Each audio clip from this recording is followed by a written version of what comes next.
Good morning, everyone, and welcome to all of you right here in situ, and also those who are joining us virtually. It is no secret that public-private partnerships actually facilitate the feasibility of economic development and economic advancement of a country such as ours.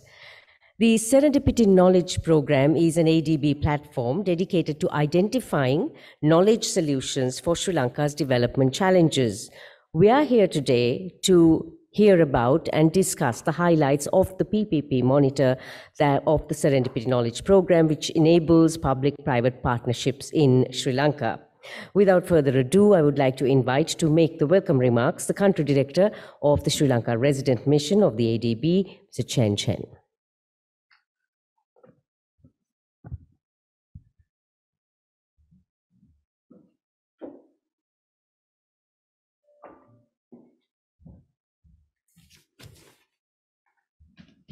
Thank you very much.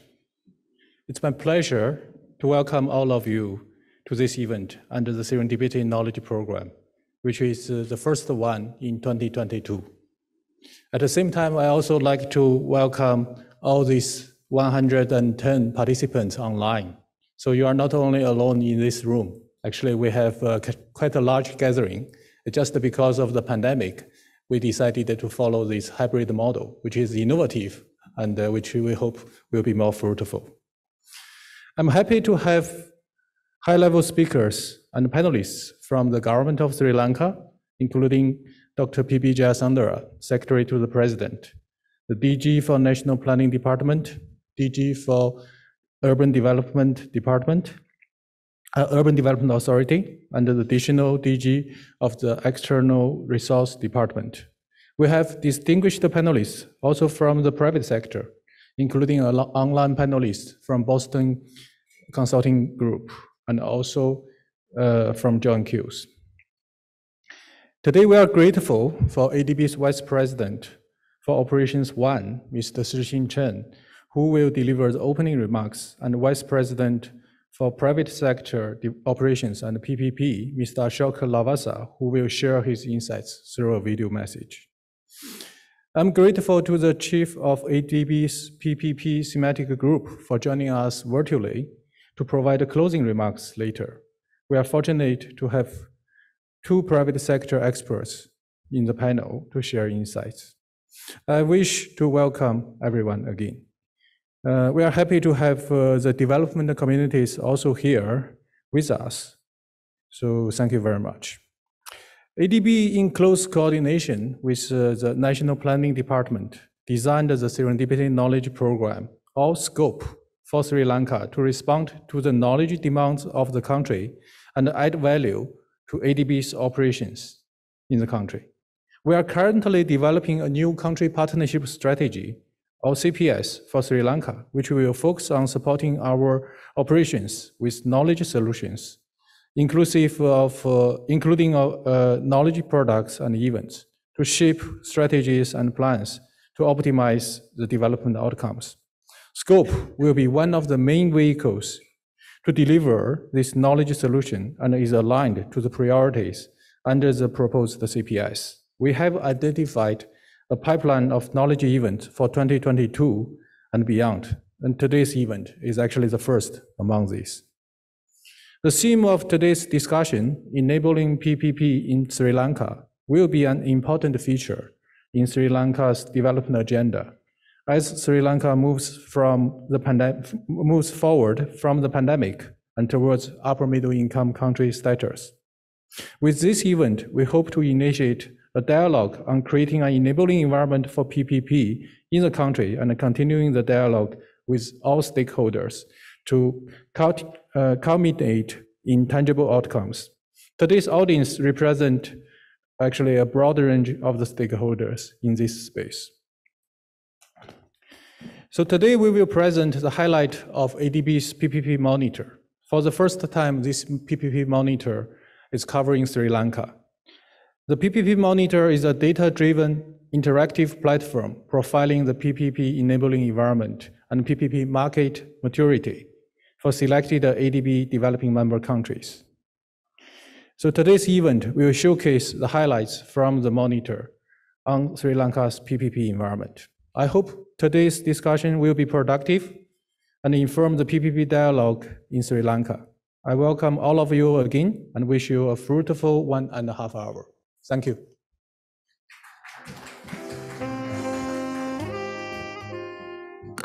With those welcome remarks by the country director, may I invite PPO1 of ADB, Mr. Shixin Chen.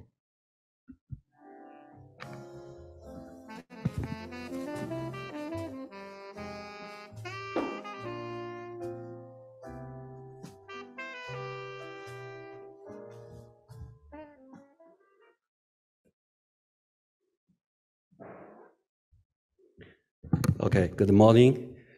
Dr. Jaya Sandra, Secretary to the President of Sri Lanka, distinguished resources persons, officials of the government, participants, and the colleagues, good morning again. So it is my great pleasure to address you this morning at the first Serendipity Knowledge event in 2022.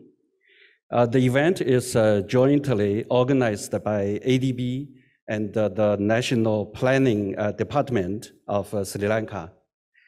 ADB's Strategy 2030 highlighted that ADB continued relevance will increasingly depend on its role as a knowledge institution. ADB's support to its developing member countries will combine finance, knowledge, and partnership to maximize development impact.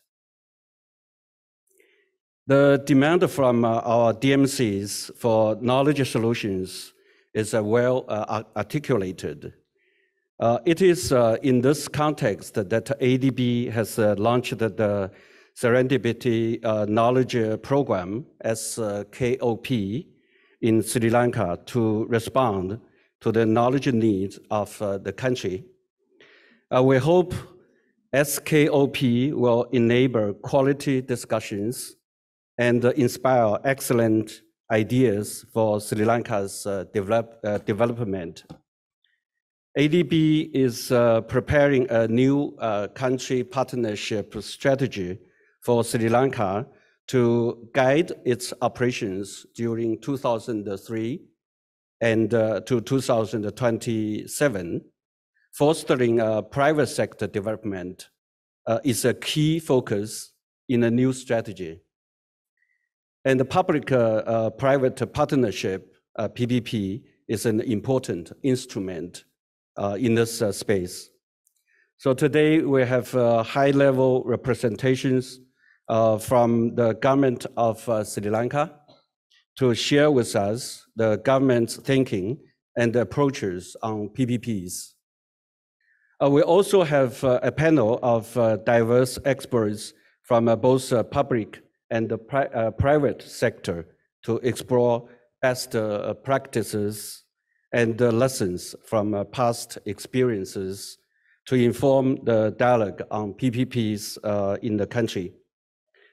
On today's event, we will introduce the PPP Monitor, a flagship knowledge product of ADB.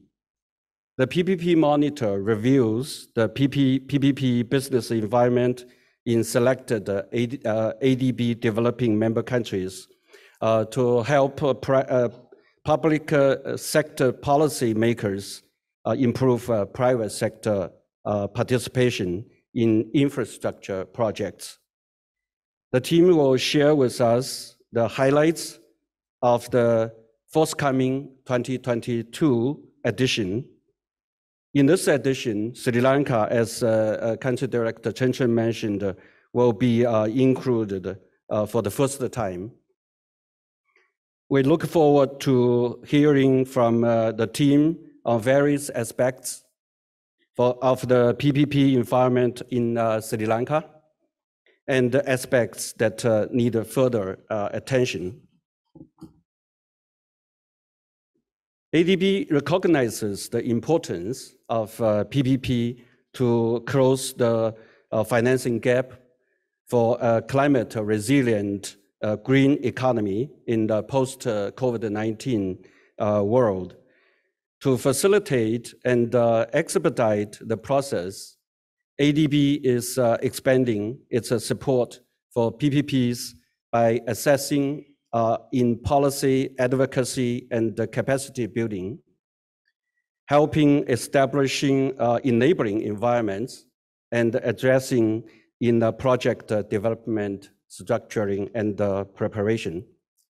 ADB also provides project financing through sovereign or non-sovereign lending to support private sector operations. Sri Lanka is at the cusp of becoming an up-middle income economy. The global COVID-19 pandemic has added additional challenges and complexity to the transition, just like it did to many other economies. I'm glad to learn that the government of Sri Lanka is determined to tap private sector financing and the knowledge in economic recovery and the next step of development. ADB stands ready to support Sri Lanka's private sector development and the PPP's operations. So I hope today's deliberations will provide a basis to expand and deepen the discussion on PPPs in Sri Lanka, will provide insights that will continue to the policy dialogue among stakeholders as well.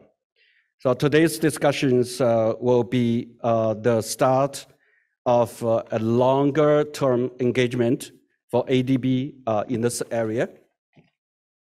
So it is also an opening to learn from various stakeholders and sharing knowledge again through ADB's involvement in PPPs in this region. So finally, I hope you will find the discussions today fruitful and informative. And also, again, thank you for your participation. Estuti, Nandri, and thank you.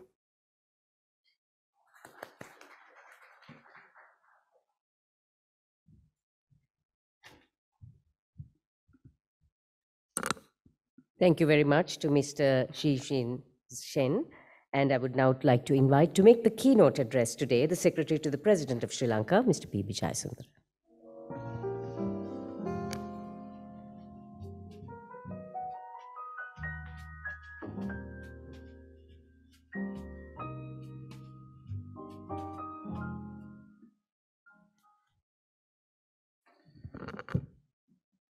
Good morning, Mr.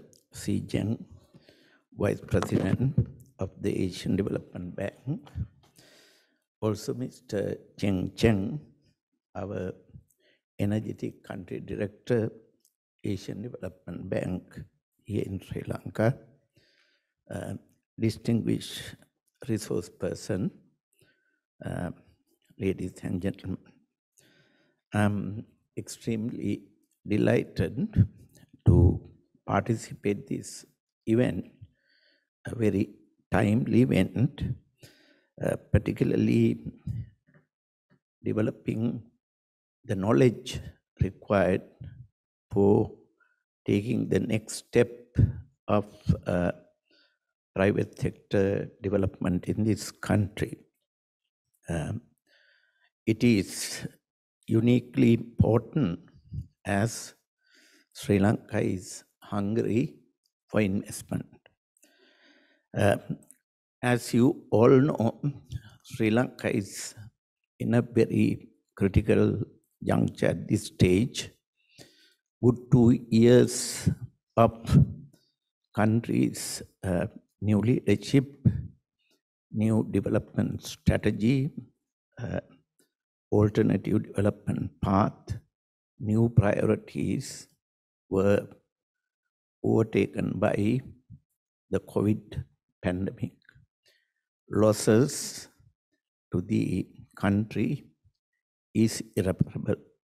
In fact, our well-expanded open market economy framework with private sector expanding in many critical areas had a severe setback. Tourism collapse, $5 billion economy with 3 million people directly or indirectly working. Exports suffered in the first round of COVID impact, and also our remittance suffered due to the restrictions on global travel. Many new areas such as IT, investments in infrastructure and agriculture, renewable energy, critical development priorities of new president also suffered because entire focus during the last years is to ensure that our people will have a healthy, protective environment. I'm very grateful Asian Development Bank and also the World Bank came to fund the COVID vaccination program.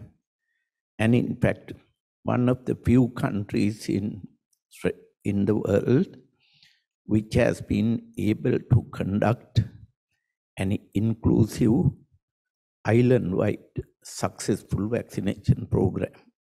In fact, among the eligible people, Sri Lanka has reached 100% vaccination. Government has also begun the booster vaccination, which has reached 35% of the population, and we hope within the next 2-3 months, country will reach 70% booster vaccination as well, to ensure population here is well immune to the global health risk. So in that context, Sri Lanka is getting ready for a rapid recovery. Recovery should be strong because 2 years of loss plus several years of slowing down of the economy have kept Sri Lanka at the low end of the middle income country. Our aim in the next several years to enter into a much accelerated path to reach the advanced middle income country stage. So in that background, this arrangement, Serendipity Knowledge Program, jointly organized by the National Planning Department and the Asian Development, is a welcome initiative. Sri Lanka needs much higher investment. We need a quantum jump in our investment. Not only that, improvement in quality of our investment is equally important. At the same time, that investment must also have a longer-term vision to place the country on a much sustainable growth path. So in that background, the investment drive should not only focus on investment per se, all facets of investment that is required for a much sustainable growth is necessary. If one look at the numbers, Sri Lanka at the moment has about 30-35% of GDP as our investment. With that investment, if not for the COVID, we generate roughly about 5.5% growth. However, out of this 30-35% of total investment level, public investment is only 4-5% maximum. Foreign direct investment has not exceeded 2%. If you take FDI low figure and also lower public investment figure, one can see it is basically domestic private sector investment that has driven the country so far. So we have to therefore look at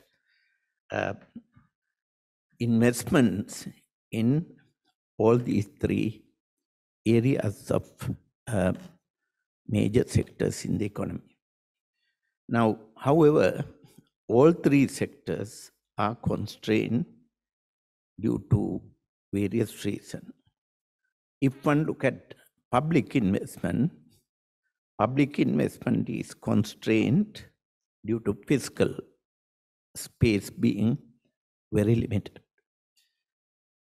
Addressing fiscal framework is also challenging because our public expenditure is not that high and our taxation is not that low.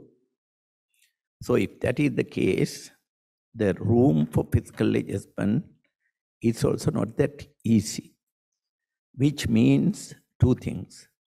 One is, if we go for a conventional fiscal adjustment path, cutting public expenditure and raising taxes, means indirect burden on the private sector, which is not be very conducive for their expansion.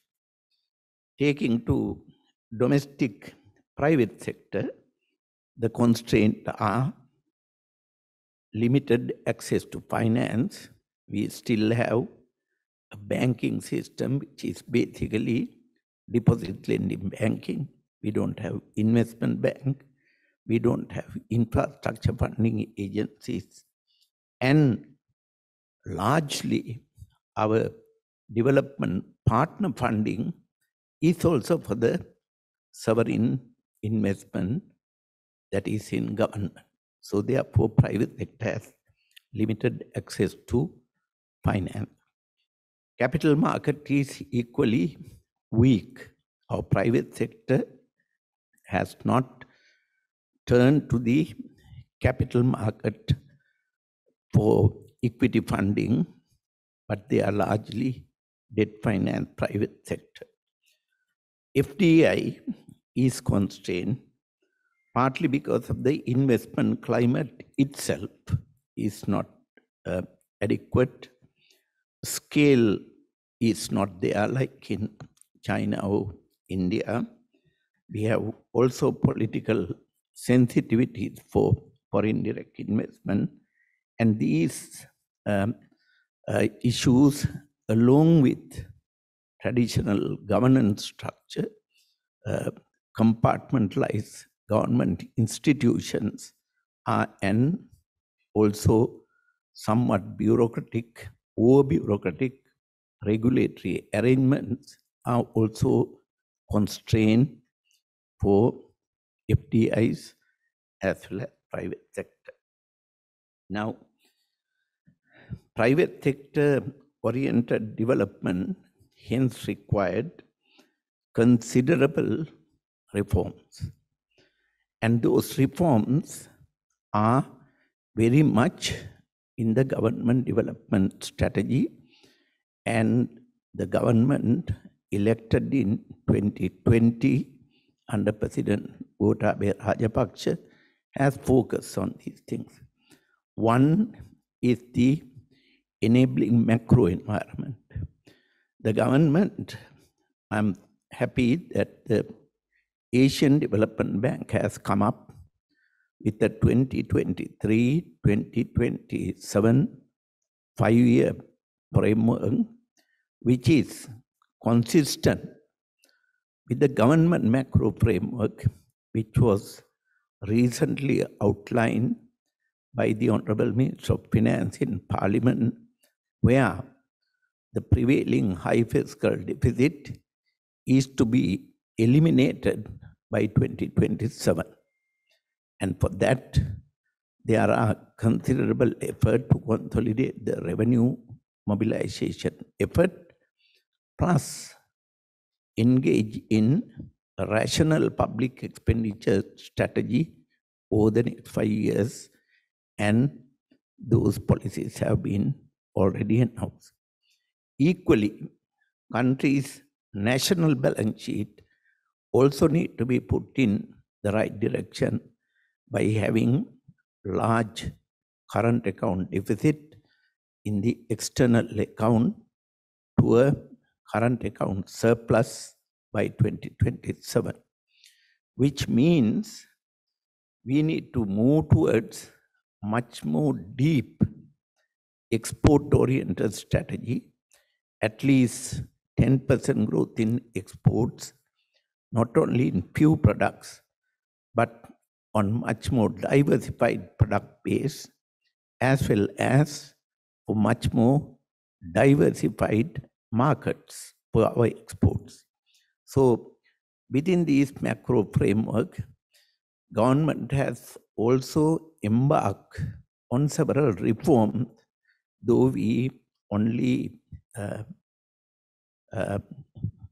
talk about the COVID progress, COVID elimination progress during the last 2 years. If one look at the legal side, which is one of the important areas of reform, considerable reforms in our legal system in commercial law, civil law, criminal law are being addressed by over 50 eminent lawyers in this country at the moment, and these legislations are lined up to take up in Parliament soon. We are also looking for institutional reform in the legal system, particularly to eliminate law delays and also to address commercial disputes and commercial legal transactions in a much more efficient and scientific manner. There is also a separate presidential task force that has concluded the ways and means of deregulating Sri Lanka's bureaucratic and administrative systems and procedures to improve efficiency. There is also a separate presidential task force headed by a Supreme Court judge, supported by a President of Appeal Court, and also a High Court judge, plus other experts to reform the customs administration in order to provide much more conducive trade facilitation environment for our import and export transactions.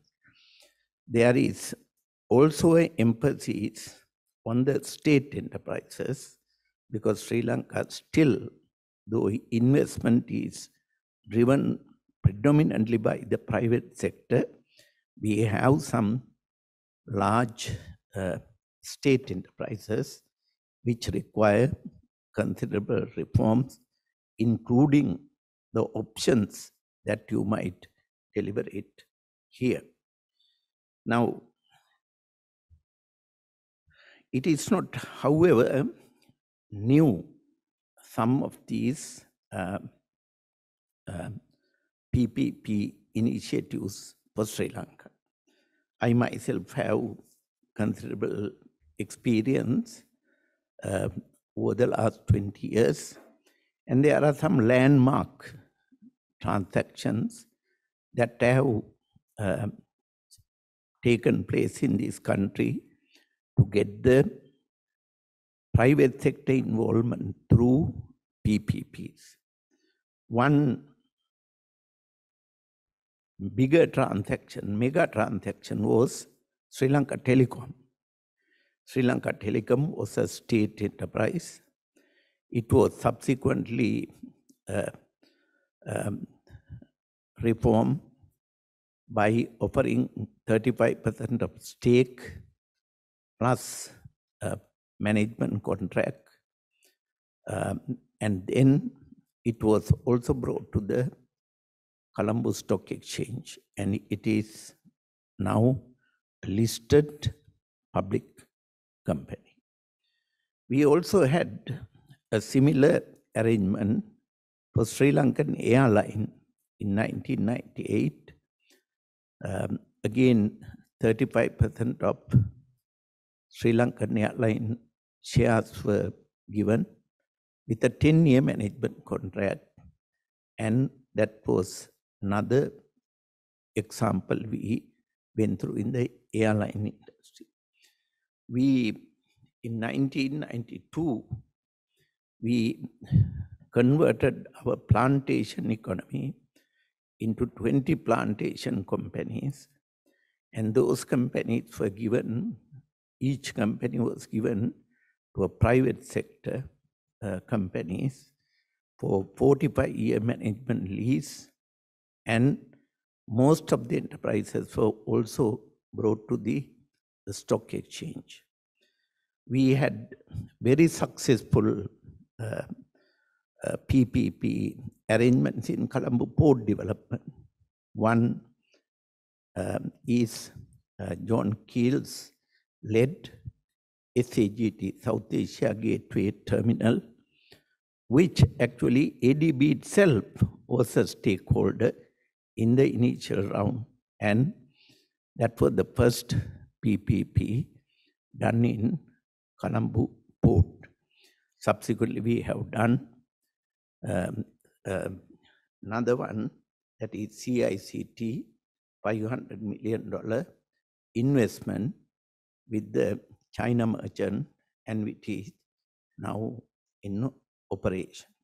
Recently, we also did another investment with Indian port and logistic company, Adani Group, for the West Terminal with $700 million investment on a similar basis.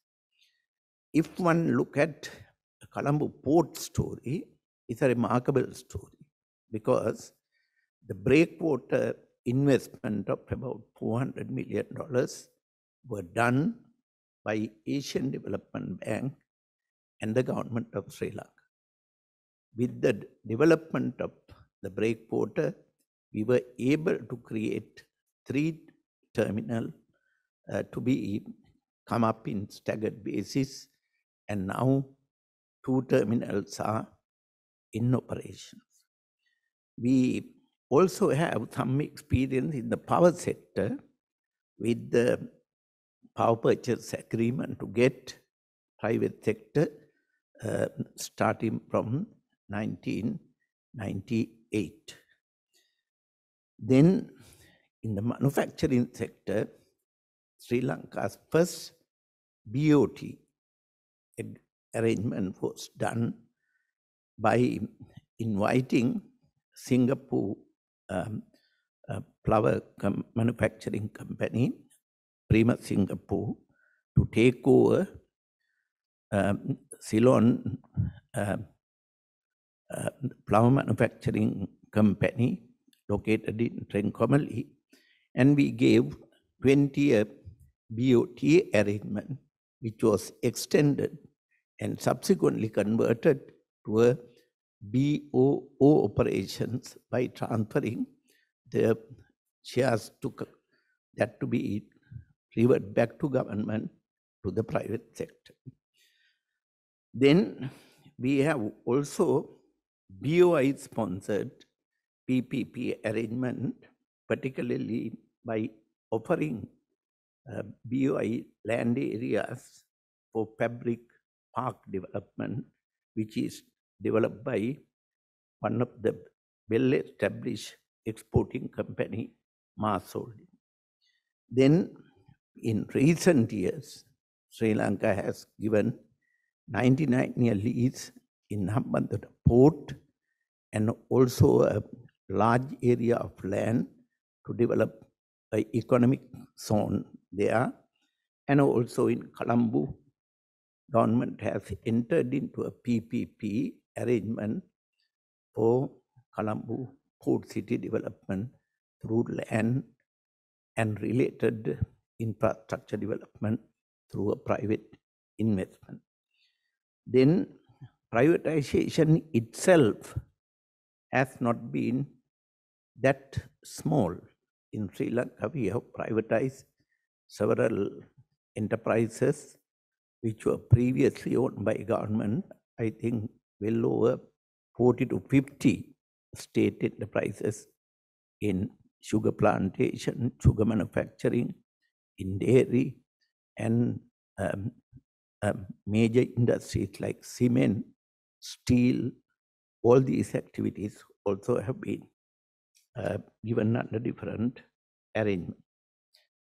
It is good, in my view, to look at some experience because all are not success stories. Sri Lankan Airline, for example, after 10-year management contract, revert back to government, and it is now government to own airline again. And experience of that model which we followed also not that encouraging due to a variety of reasons. It did not live up to the expectation of the private sector bringing into the airline business. And in fact, it was becoming like a feeder airline rather than the national airline in that sense. Sugar industry was a complete failure. Again, it is good to see why it happened and eventually why sugar industry also again became private sector. Then there are also plantation. I would say, though plantation has been given to private sector, commercial plantation with large lands, again, outcomes are suboptimum. Crop diversification has not happened. Exports have not increased. Plantation itself remains aging, and Sri Lanka's current tea exports largely coming from the smallholder, which account for over 75%. So I think this kind of knowledge platform, while focusing on various types of PPP models, must also look at why it failed, why some did well, why some are just not fulfilling the public acceptability to the expected level. Now, the new government has recognized that the long years of debt finance public investment is not workable. Sri Lanka is very complex debt dynamics at the moment. Debt to GDP ratio is very high. Debt services are very high. Risks are very complex.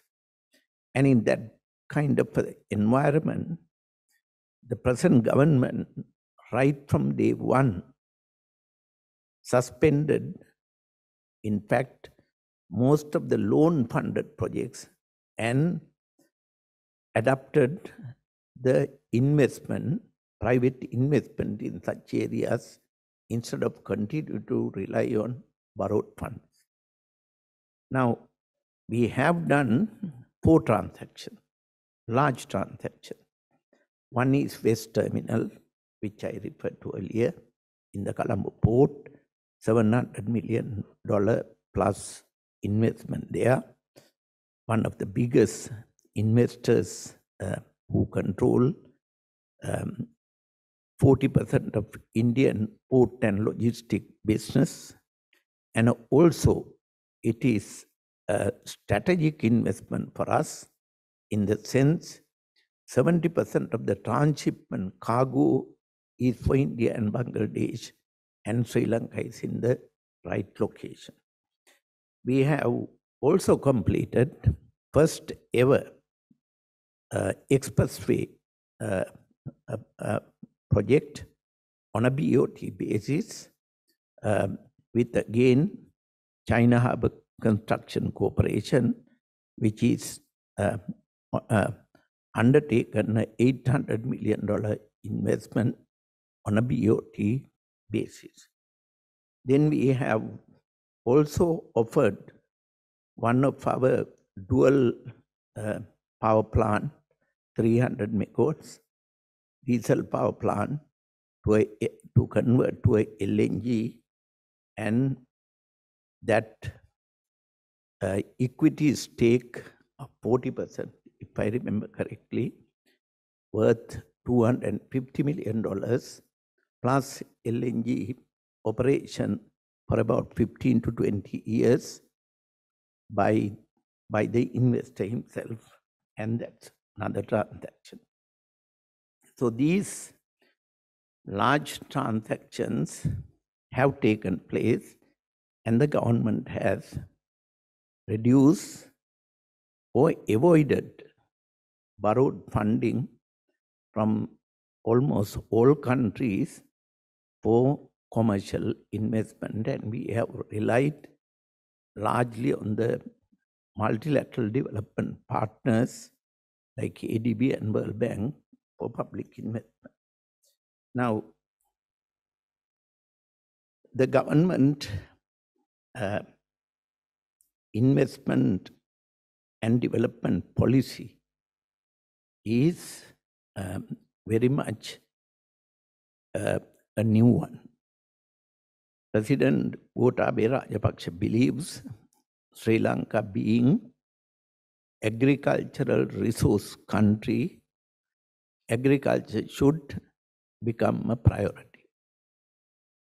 Large percentage of population still live in agriculture, though they may not engage in agriculture. So it is a residential facility for them. He also believes agriculture is the home for poverty at the moment.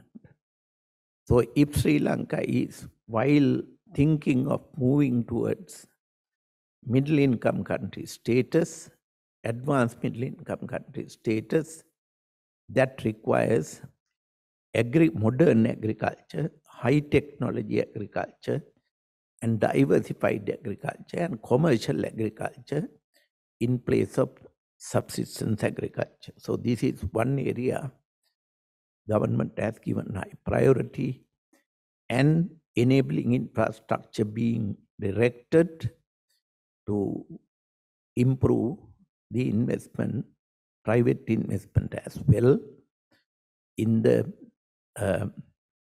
agricultural sector.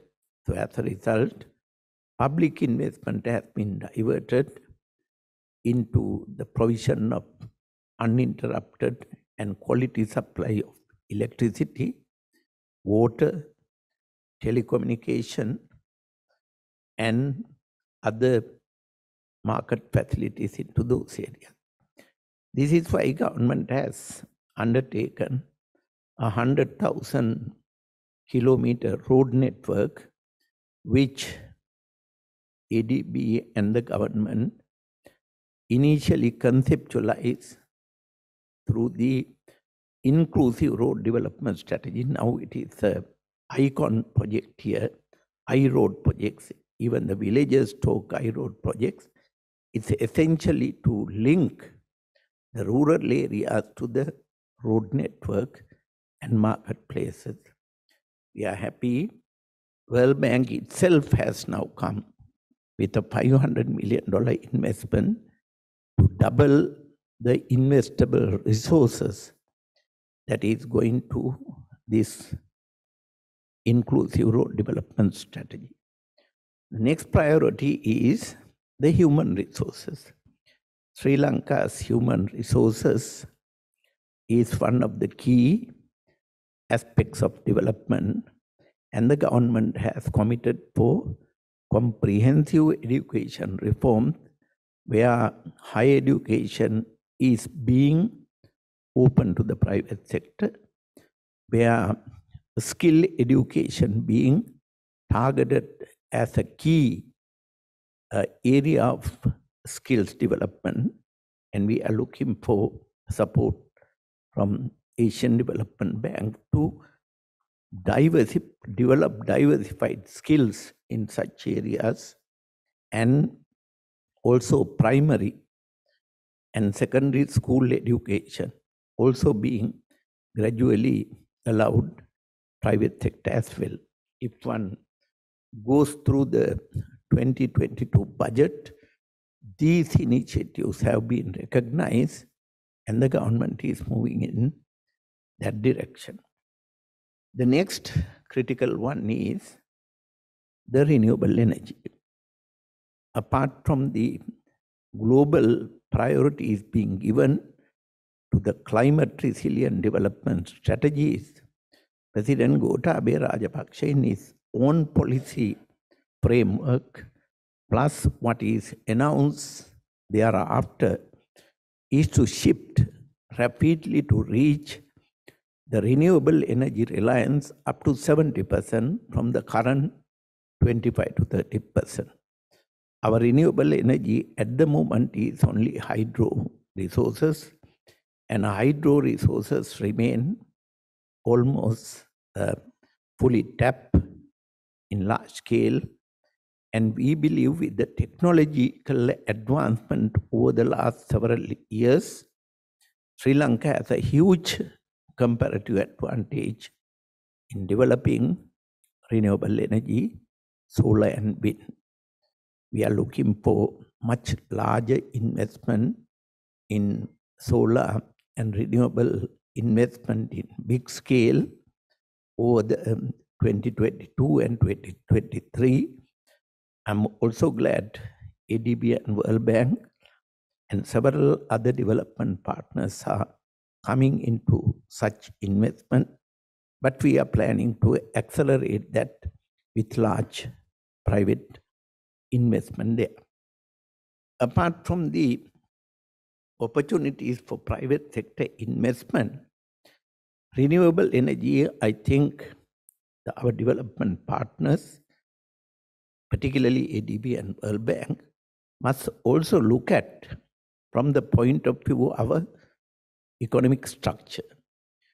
Sri Lanka spent almost $5 billion or more for petroleum imports and coal and other petroleum products. Now, this with the global commodity prices is one of the biggest strain on our balance of payment.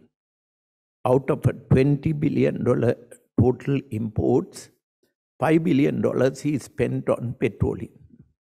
I can't see whatever investment we do, whatever traditional development growth path we adopt, unless these kind of big ticket items are structurally shifted, Sri Lanka cannot look for a sustainable development strategy. That is why solar will actually liberate Sri Lanka from the over-dependency on imported petroleum products. Besides, it's huge benefit to our environment plus the global climate resilient development agenda. So this is one of the critical ones, difficult one, challenging one, because shifting from traditional oil import dependent economy towards natural resource dependent, Sri Lanka's own resource dependent renewable energy is one critical area.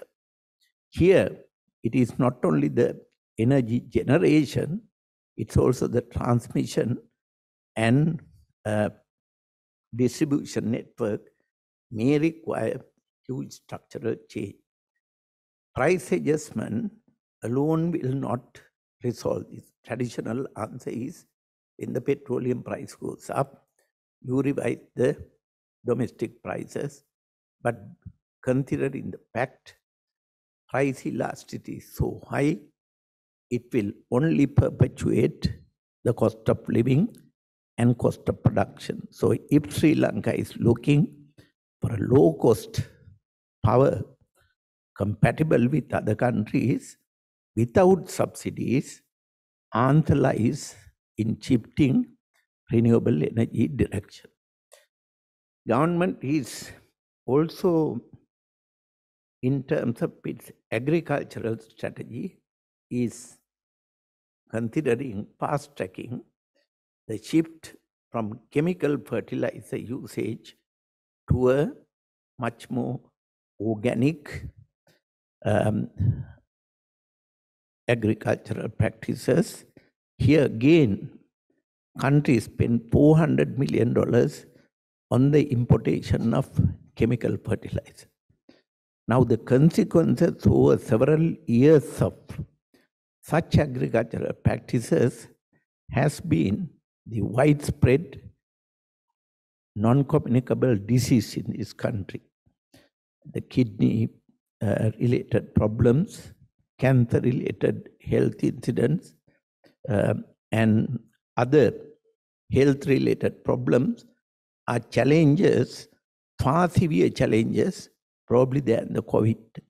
The productivity in rural areas have been dropped, And that is why,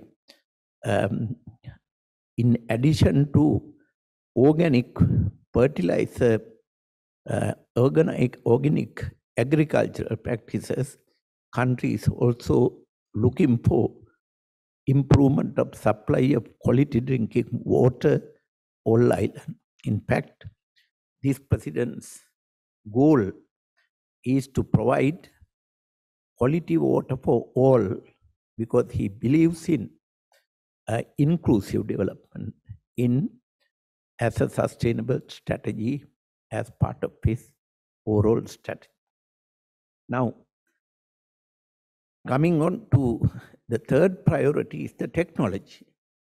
Sri Lanka is highly literate, educated population, and education reforms are not just targeting producing employable graduates, employable youths come into the labor market, but also into the technology areas. And government has emphasized the technology, IT-related education and the investment in big ways. And already we have begun the construction of 5 techno parks. Instead of developing apparel parks all over, techno parks to attract global investors here. And this is one area, again, a private sector, PPP models would be exploited. Now, these are some of the major priorities of the government, and we hope the post-COVID new normalcy will enable not only to regain what we lost over a 2-year period, but also to restore back over 6% growth in GDP with price stability and on a climate resilient development framework. Although people may not notice and business community may not notice, impact of climate change is very severe in Sri Lanka. The rains as well as the sun heat are extremely different compared to several other times. So in that context, climate resilient development strategies are also being incorporated into this aspect.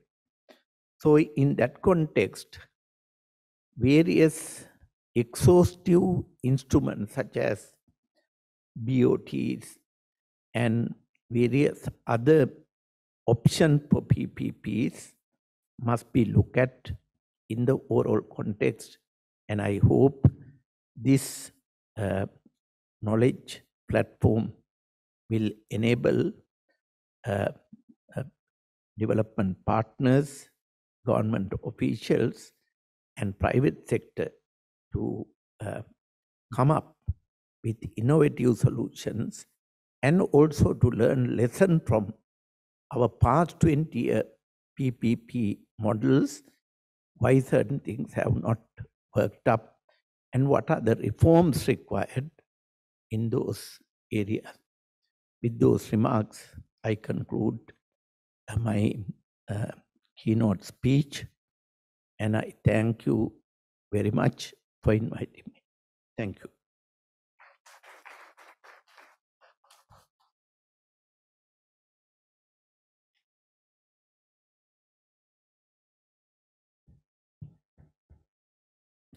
Thank you very much to Dr. P.B. Jayasundara for a very extensive and a very comprehensive backdrop, a landscape as to how and what the PPP landscape is like currently in Sri Lanka and what it should be.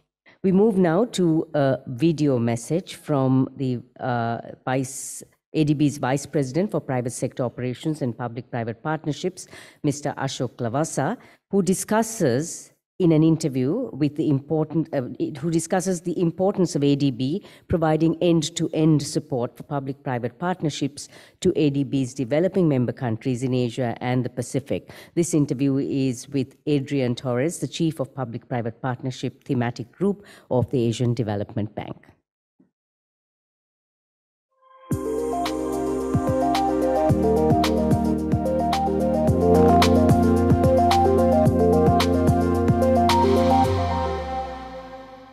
Good afternoon. I am Adrian Torres, the Chief of the PPP Thematic Group at Asian Development Bank. Today, I have the pleasure of sitting down with ADB's Vice President of Private Sector Operation, VP Ashok Lavasa, to discuss the support ADB can provide to our developing member countries in helping them achieve their goals for private sector participation. Thank you, VP Lavasa, for making the time for this discussion. Thank you for inviting me, Adrian. Let me dive straight in. As people would like to hear from you, after our strong support in COVID-19 response over the last year, ADB is now playing a crucial role in the economic recovery of the region. So how do you see PPPs fitting into this economic recovery? Thanks, Adrian, for that question. Even before the COVID-19 crisis, the annual infrastructure gap in the Asia-Pacific region was a staggering $1.7 trillion a year. And with COVID-19, many governments had to put all their focus on pandemic response rather than infrastructure development. But now, as governments look to come back with a strong recovery plan, infrastructure again has a critical role to play.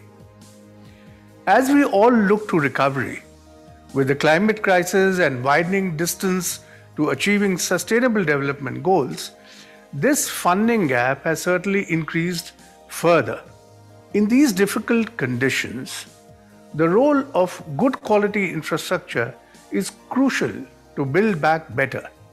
And here, ADB has an important role to play to help our developing member countries.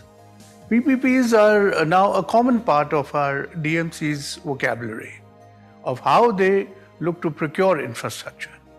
In the post-COVID-19 new normal, PPPs will become even more relevant, bringing in the efficiencies of the private sector to support the public sector. But with the COVID-19, there's also a lot of conversation within our developing member countries about the risk around PPP. What are your thoughts on this? You see, PPPs are about risks. In fact, about better risk management and allocating the right risk to the right party. This is where the value for money of PPP comes from. The value for money comes not because private sector capital is free, but because the private sector is taking on risks that it can manage better than the public sector, bringing in efficiency and innovation, and it is incentivized to do so. A lot of the areas where PPPs had been focused in the last 20 years in Asia was in the transport and the energy sectors. VP Lavasa, what do you perceive as the big markets for PPPs over the next 5 to 10 years in the PPP markets of Asia? And also, do you expect the trend to continue as we go forward? You see, historically speaking, you are right. PPPs have been focused on highways, airports, and energy. These are also the big ticket infrastructure projects, and the demand for transport and energy will continue. But going forward, we will see an evolving landscape. There is growing urbanization in Asia and the Pacific, and there are increasing climate-related challenges. COVID-19 has also exposed many vulnerabilities, especially in our cities. I expect governments to look to the private sector for more integrated and complex solutions to these problems. We've been seeing an increasing demand for technology solutions to supporting distance healthcare and education.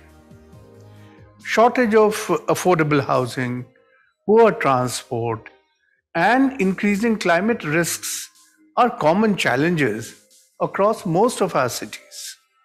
Integrated projects, smart city solutions, and climate adaptation, these are all areas where the private sector can support our DMCs with efficiency, capital, and innovation.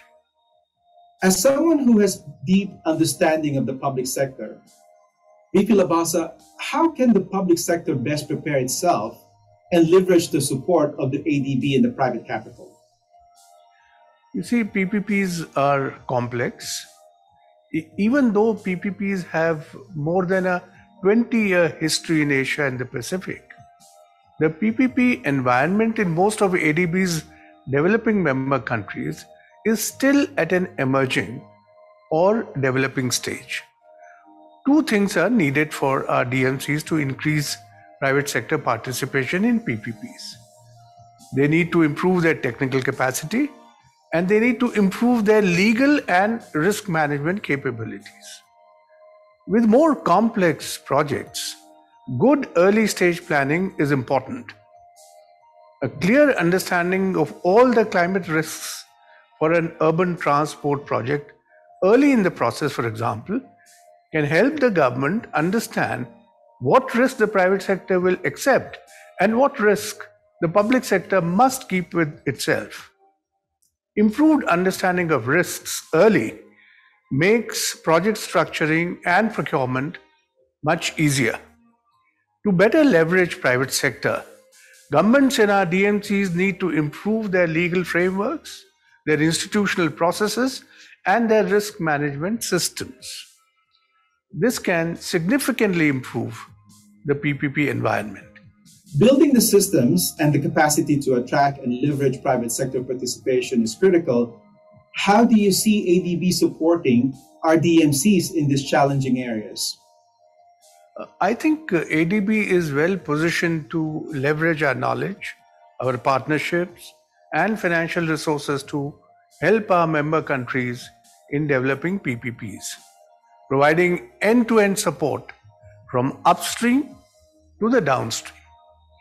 ADB's knowledge products like the PPP Monitor help our DMCs get a good understanding of their PPP environment. ADB is also helping our DMCs plan out their PPP strategy. In order to reach somewhere, you must first know where you are. We are strengthening our upstream support to member countries. Our members are requesting more early stage planning of their PPP pipelines to help them integrate climate adaptation and increase resilience.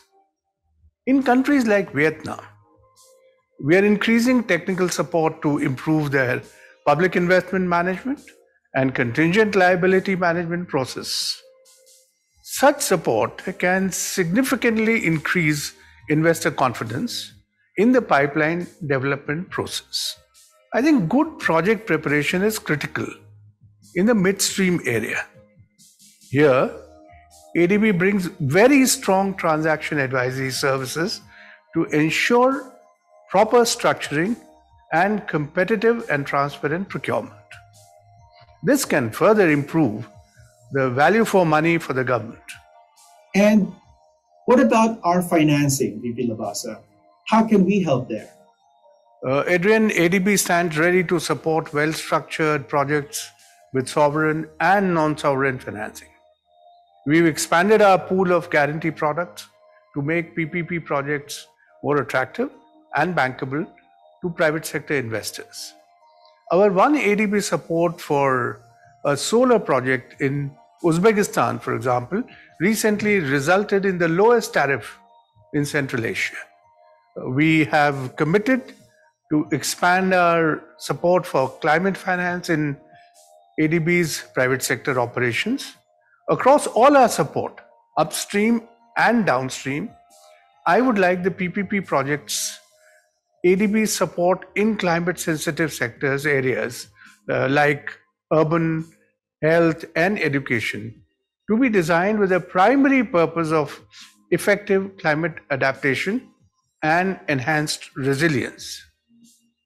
Here again, due to the challenges involved and the innovations needed, Balanced risk apportionment and ability to effectively manage risk is the key, and that is made possible by the 4 pillars of ADB's PPP framework.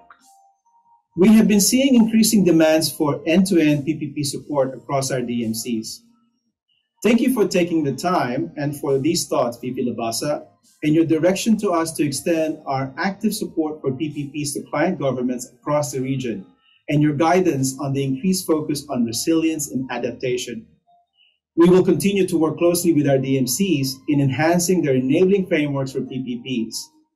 We are also working to scale up early stage assistance and to mainstream resilience into the pipeline of projects we support through our capacity building, our project preparation facilities, and our transaction advisory services.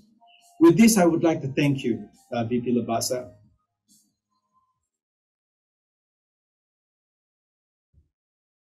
With thanks to both Adrian Torres and Ashok Lavasa, who were discussing the importance of end-to-end support that ADP can give in relation to public-private partnerships. Our next video is the Public-Private Partnership Monitor, which is talks about the data-driven interactive platform profiling the PPP enabling environment and PPP market maturity for selected ADB developing member countries using over 500 qualitative and quantitative indicators. These indicators facilitate informed private sector investment and public policy decisions related to PPPs. The Sri Lanka PPP Monitor is being finalized and will soon be included as part of this platform. But until then, here's one other interview with Adrian, which is conducted by Adrian Torres.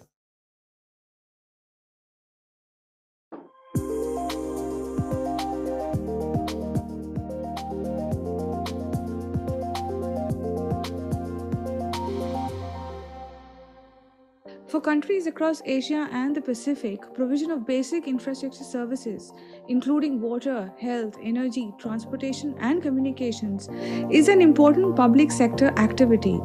This creates a virtuous cycle of increased public sector investment, resulting in increased private investment and hence in increased economic growth. For more than 20 years now, the Asia and the Pacific has grown faster than most other regions of the world.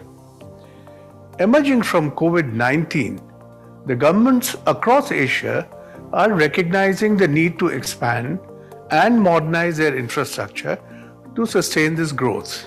But the demand for infrastructure is growing faster than government budgets. Even before COVID-19, the region needed an estimated $1.7 trillion a year to sustain its growth, eradicate poverty, and meet its climate change goals. Almost $200 billion of that is needed from the private sector. And here, PPPs have an important role to play.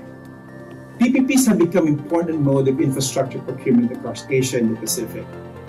The governments have started using PPPs as a very effective conduit to bring in private sector innovation and operational efficiency, and of course, financing.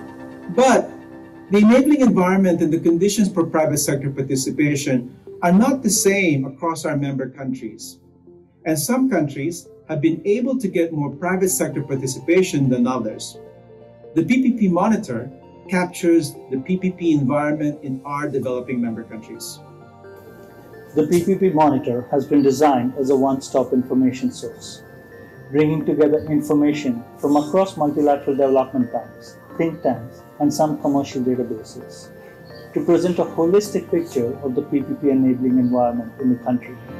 To increase reach and its analytical use, the new PPP Monitor has also been brought online, and this now allows cross-country comparisons, deeper dives, and links to other databases. With COVID-19, the scope has also been broadened to cover social sectors like health, education, and housing, and a deeper analysis on municipal PPPs is forthcoming. For the investor community, the PPP Monitor provides business intelligence to facilitate informed investment decisions covering policies and priority sectors and monitoring deal activity. For the member country, the PPP Monitor serves as a diagnostic tool to identify gaps in the legal, regulatory, and institutional frameworks for PPPs across sectors. ADB and other international development partners also benefit from the PPP Monitor. The information captured in the PPP Monitor is extremely useful in initiating dialogues to assess the country's readiness to leverage PPPs to develop and manage its infrastructure. The PPP Monitor is already starting to guide the development of bespoke country-level PPP strategies, the PPP roadmaps. ADB plans to increase the coverage to around 20 countries, so we invite you to visit the website. Thank you.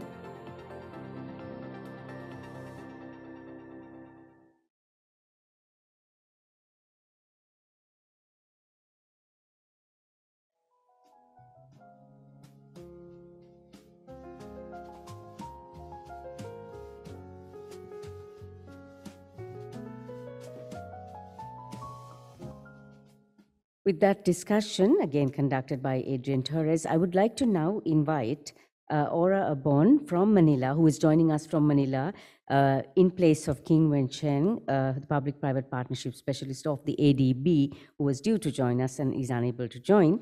So I would like to invite Aura now for the PPP Monitor highlights for Sri Lanka. Thank you. Good afternoon, everybody from Manila.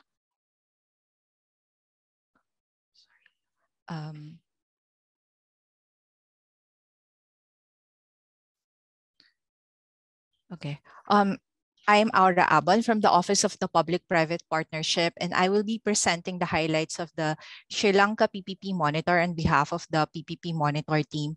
Next slide, please.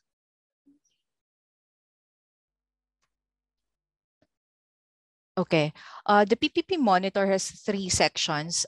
It's the national PPP landscape, the sectoral PPP landscape, and the local governance PPP landscape. And there are several indicators under each section. You can also see in this slide the sectors covered under the report. Note that the PPP Monitor is still a work in progress and it will still be refined. Hence, the highlights that I will be presenting today are still draft.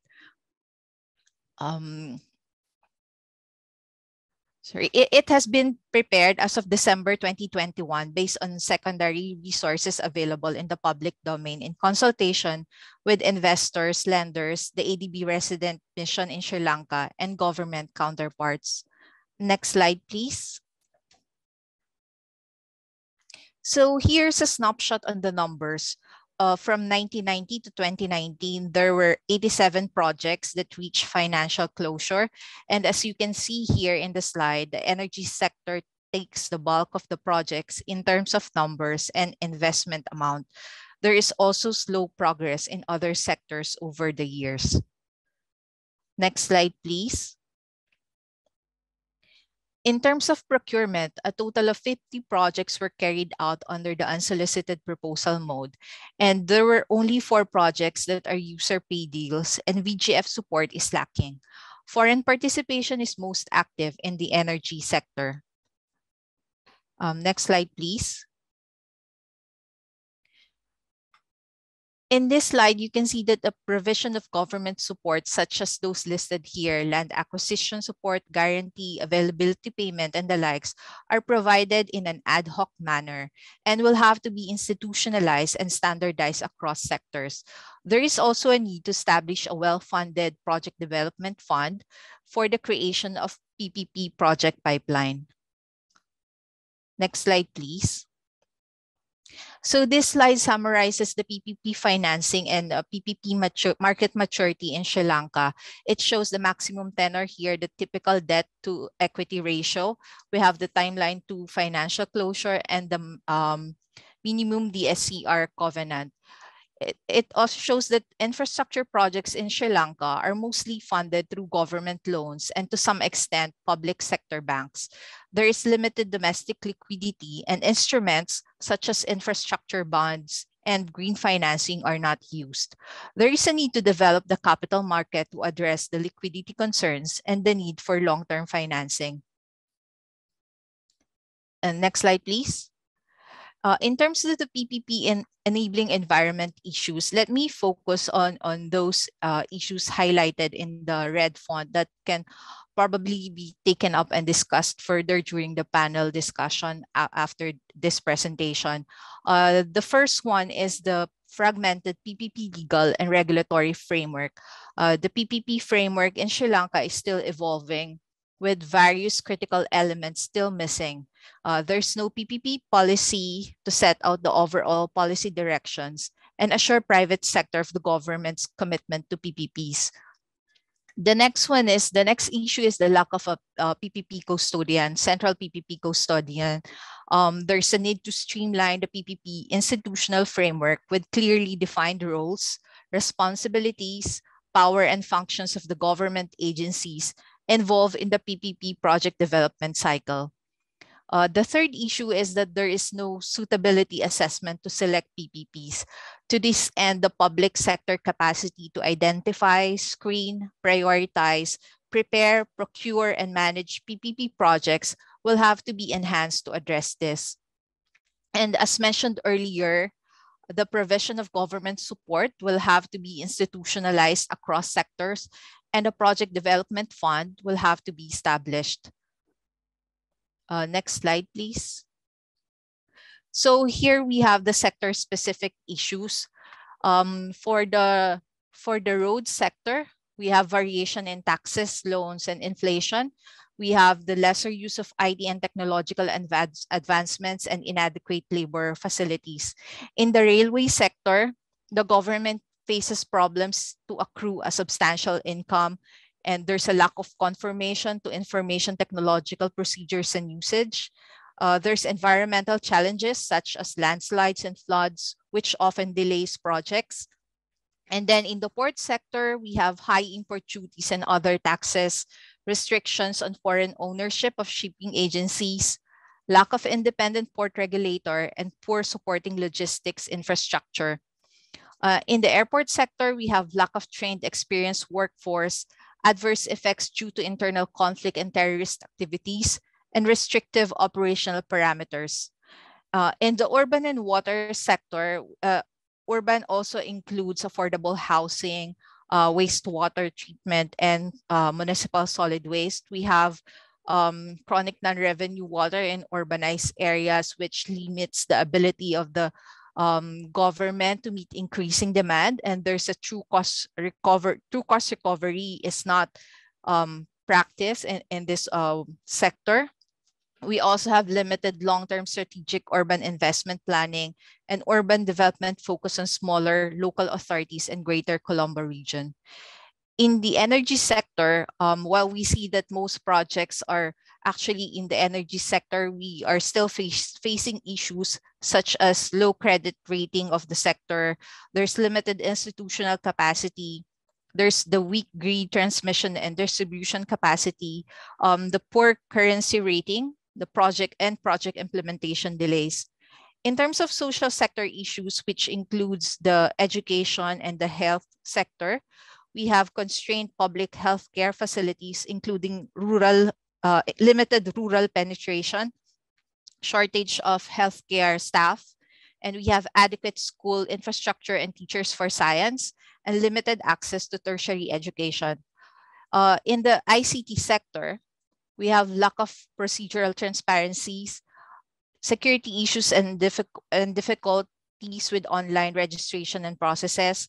There's also a lack of ability of new firms to scale up, and there's high borrowing costs from banks. I think this is the last slide of the presentation. Thank you.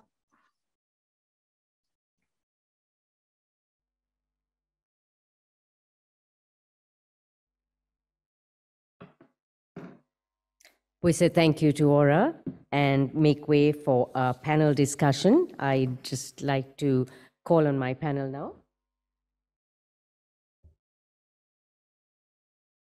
Director General, Department of National Planning of Sri Lanka. Ms. Visakha Amarasekara, Additional Director General, External Resources Department, Ministry of Finance, Sri Lanka. NPK Ranavira, Director General, Urban Development Authority. Mr. Vineet Vijay Bhargya, partner of Boston Consulting Group, will be joining us virtually. Mr. Nayana Mavilvana, President of the Property Group of John Keells Holdings, we'd also like to have with us Dr. P.P. Jayasundara, who will join us on the panel and give us a few closing remarks on the panel when we.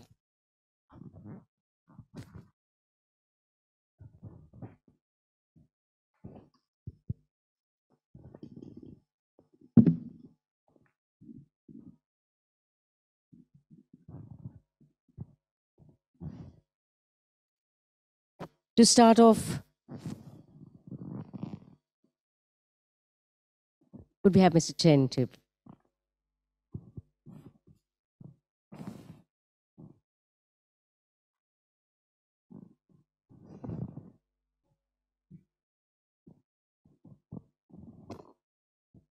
Sorry, Mr. Chen.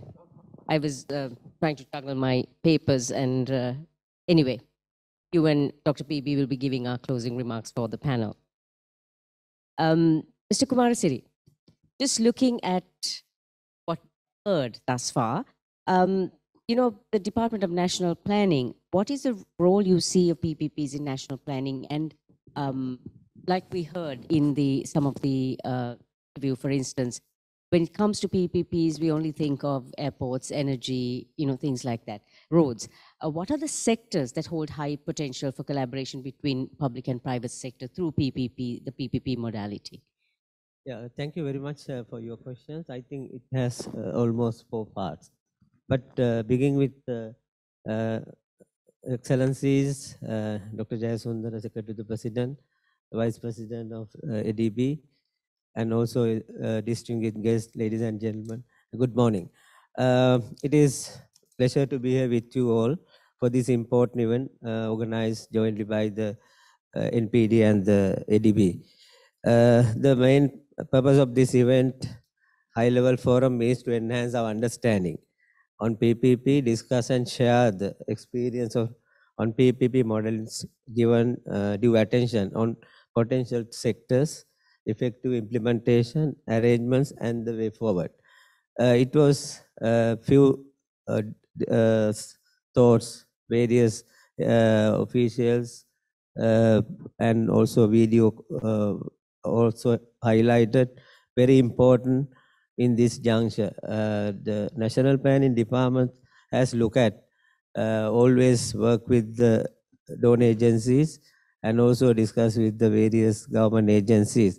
It is very important as a national planning perspectives. The PPP is one of the most very important, and Dr. Jayasundara highlighted in the morning his speech why in this juncture, country context, and it is very important the private sector participation as well as the public-private partnership. Therefore, national planning is very important. And if you look at some figures in Sri Lanka at this moment, country income has increased in 2011 to 2019 from 11% to 14% of GDP. But in 2020, it has decreased drastically around 9.2% of GDP. This is not sufficient for the capital investment. And the recurrent expenditure almost very high in the GDP. If we look at the numbers, it has increased around 17% of GDP. And only as explained by the Dr. Jayasundara, the capital investment around 4 to 5% maximum. Therefore, it's very important when we look at the space, fiscal space in Sri Lanka is very limited for the capital investment in this juncture. Therefore, it's very important to look at the private-public partnership or the private sector investment in Sri Lanka. Mr. Kumarasiri, if we were looking at sectors that should be sort of looked at as in this PPP modality, what are the sectors we should be looking at? Yeah, I think as highlighted even the VP ADB in his the discussions, the dialogue is most of the area we could also look at in Sri Lanka, especially the port and airport development also highlighted by the Dr. Jayasundara, and also large scale power plant. And we required, at the current context, we really required improvement of the power sector, and also maybe the solar or wind power plants is we required at this junction. And also, if there is any transport improvement, as well as the expressway, if possible, with the private-public partnership, and also some establishment in the university system in collaboration with the foreign universities, as well as the urban middle-income housing development project also is one of the area to be looked at. And transport already discussed, that also one of the area to be looked at when we see the sector. Thank you. Ms. Amarasinghe. The Ministry of Finance is an enabler of these PPPs. How do you plan to enhance it at national level or even at sector level, from what Mr. Kumar Siri mentioned, the sectors? Right. Thank you, and good morning, everyone. Thanks for having. I think we'd like to thank the ADB for organizing this forum, and it's particularly an honor to be here with Dr. Jayasundar, who's been ahead and also a mentor to a large extent. So to answer the question, though, if you look at the budget of 2022, the MOF is now in the process of relooking at the procurement guidelines that is there for the PPPs. And of course, those processes, as has been informed, will be benchmarked when we do revise it to the processes that have been brought in or is in place through the ADBs and the World Banks. At the same time, we're also of the view, the MOF is of the view that the public part of the PPP equation needs to be strengthened, and in particular, the SOE part, which is really the public sector, or even you can call them the proxies of the public sector, needs to be strengthened, because it's fair to state that most of them are in no state to enter into any form of transactions, PPP or otherwise.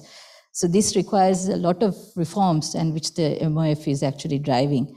And SOEs require infusion of capital, and that could be infusion of private capital into SOEs, identification of assets that can be structured into PPPs, and consolidating even a number of SOEs for that matter. And also, as I think Dr. Jason said, we are also now trying to get SOEs in particular to access the capital markets so that the facilities can be better accessed. And for example, CEB just did a listed debenture in the market, and we are also encouraged in the water and the road sectors also to go through similar routes. It's not easy, but nevertheless, these are things that needs to happen.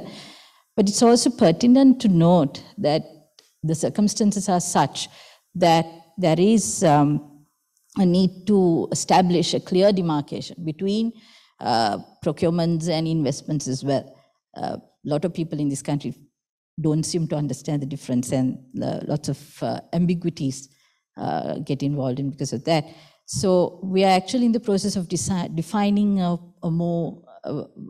methodology with better clarity on the difference between investments and procurement. So as many of you already know, to support investments, we already have what we call a CAMC, or a Standing Investment Committee that is headed by Secretary to the Treasury. But we are now looking at ways to institutionalize such processes within the Treasury itself, because some of them are fairly ad hoc processes, and they need to be institutionalized so that we can guide the PPP environment better. Thank you, Ms. Amarasinghe. Mr. Ranavira, we are looking at a very rapidly developing urban landscape. If you're looking at PPPs, Colombo and the other major cities, what can be delivered through PPPs, and what kind of development infrastructure are we looking at? What kind of support can development partners also give? Yeah, thank you very much. First of all, we must thank ADB for this initiative. So thing is cities, people. The Urban Development Authority always think about, we have to create a city, the safe city for the people.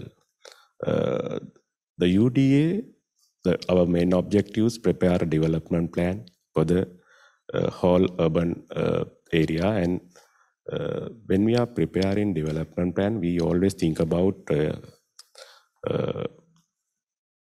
economic, physical, and social and environmental sector.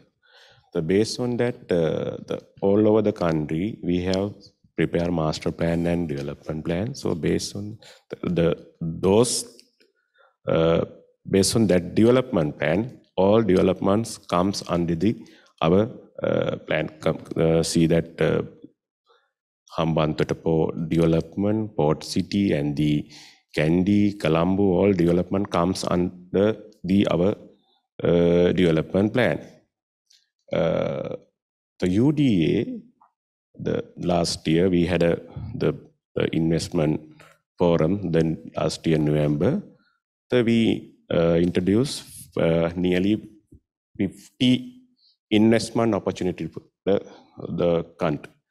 So then the PPP, we have some similar PPP modules, Sri Lanka, the UDA, the Liberty Plaza, and the Unity Plaza, and the Tata Slave Island, the similar PPP module. Then of course now sometime then we are thinking about we can see mobility and transport. Always we are thinking about as the solution, we always thinking about the road expansion, road widening. This is not only solution. We can introduce for the mobility and transport the problem. We can introduce the car park, multi-model, multi-story car park. We have seen the traffic problem, and also create the whole surrounding country, the cities. Because of that, there is no any proper parking system. Then we can introduce the multi-story car park. Then we can invite for the private sector also come and invest the car park. This is one of our investment opportunity, and also then the housing. Then we know that according to the scarcity, we don't have enough land for surrounding the urban areas. Then we can introduce some land for private sector also, invite to develop some housing apartment. Then UDA has given some opportunity to develop affordable and middle income, affordable and upper income people to develop houses. So that kind of PPP module we can use. And also then the capacity building. So we need from the ADB side, we need some capacity building, like then the employee should have capability to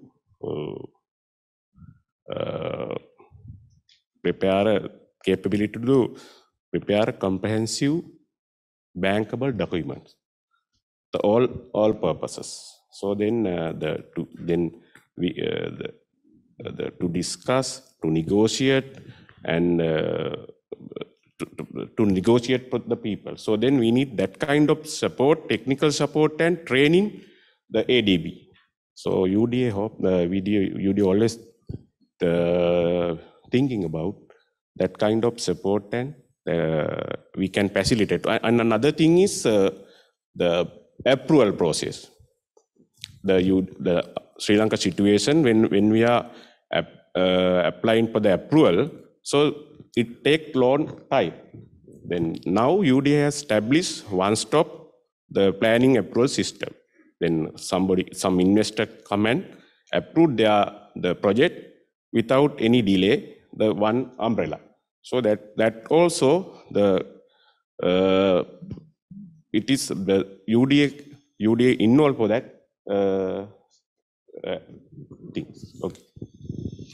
So thank you, Mr. Ranavira. Nayana, you're the sole representative from the private sector. Of course, if it's a public-private partnership, the private sector would come in, hoping for some returns on their investment. For you've heard the sectors highlighted, and maybe you have some also in your mind that a PPP would work. What support mechanisms actually should be available from a private sector point of view for a PPP, and which will actually enhance the bankability of these projects? Sure, Savitri. I think maybe the most important thing is to have really well thought out, very clear parameters around a project. So effectively the pre-diligence going into a project before it comes to market makes it easier for us to say, look, what exactly does the government want out of this? What are the kind of expectations, if you will, and is there a kind of pre-screening, and are these marginally viable to start with? That gives us, I think, the first impetus to actually go in.